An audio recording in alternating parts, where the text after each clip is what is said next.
Ош шаарынын тургундары аномалдуу ысыктан кантип сактануу керек деген айласын табышты. Анда өзүңүздөр көрүп тургандай бул жерде жалпысынан 100дөн ашуун жаран Акбура дарыясына түшүп жатышат. Жергиликтүү бийлик шаар тургундарына ыңгайлуу шарт түзүү үчүн Акбура дарыясынын жээгине атайын жаңы пляж куруу долбоорун иштеп чыгып, учурда курулуш иштери жүрүп жатат. Мындагы келген тургундардын бардыгы Акбура дарыясына түшүүдө шаар бийлиги тарабынан чыгарылган маалыматты эске алуу менен келип жатканын билдиришти.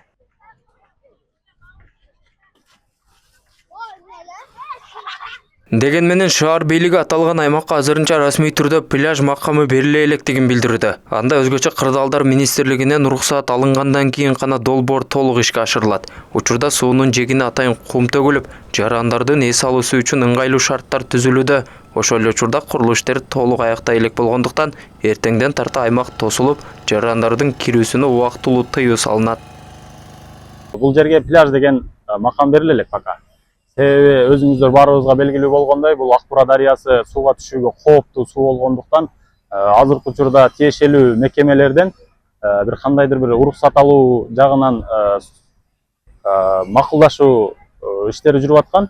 Ошонун негизинде жыйынтыгында, если уруксат бериле турган болсо, бул жерде сууга түшүү үчүн атайын шарттар түзүлүш керек болгон.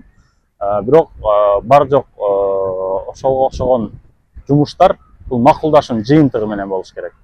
Ошонун негизинде азыркы учурда бул макулдашуу алдында турат.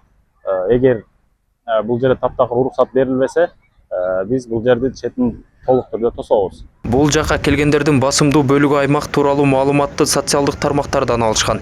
Алардын арасында жашы жете элек өспүрүмдөрдүн да саны арбын. Айтымдарында акыркы 1 айдан бери дээрлик күн сайын ушул жерге келип жүрүшөт. Шаар бийлигинин бул жерде пляж куруу темилгесин колдоп жатышат. Mana водозаборный торт үйүмүз, болачакка семья менен шуга келип чомуламыз деп постоянно давление кылабыз.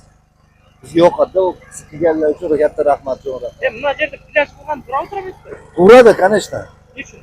Nima uchun? Mana yosh bolalar hamma domdan chiqadi, огородdan chiqadi, mana chiqib dam olishni eslab o'tirib ketishadi, dam oladi. Dam oladigan joy qilyapti, shuning uchun rahmat da. Kunda kelesizmi? Bugun kelganmi? Nega? Bunda suga kunda kelesinglar, kiringani? Yo'q. Gedelebi? Kiringani kunda kelesinglarmi? Yo'q. Qachondan beri kelesiz? 1 ay. Tushgan olmaydi, uni suga olmaydi. Sudan chiqingizlar, olmaydi suga. Sudan chiqingizlar. Çıkыңыздар судан, болды. Общий çıkыңыздар. Чоңгуз чык, жаман эчтеме чык. Өзгөчө кырдаалдар министрлиги Акбура дарыясына түшүүгө тыюу салынганын билдирип, айрыкча жашы жетелик балдар үчүн кооптуу экенин эскертүүдө. Кызматкерлер жеринде түшүндүрүү иштерин жүргүзүп, жарандарды коопсуздук эрежелерин сактоого чакырышты. Дарыянын агымы кооптуу болгондуктан бул аймакта сууга түшүүгө болбойт дешет. Учурда жээкке сууга түшүүгө тыюу салынганы тууралуу эскертүүчү тактайчалар да орнотулган. Акбуранын боюнда сууга түшүүгө болбойт.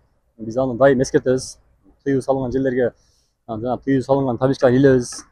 Күндө өздүк курамыбыз чыгып, Акбуранын боюндагы жуунуп жүргөн, эс алып жүргөн жаш балдарды түшүнүү иштерин жүргүзүп, түшүрбөгө аракет кылабыз. Анан бул жер өз негизи парк болот деп аткан, бирок кечээ мен да интернеттен көрдүм. Пляж болот деп азыр чыгып атат. Негизи пляждар боюнча, бассейндер боюнча бизге ошо турган адам келип уруксат алыш керек.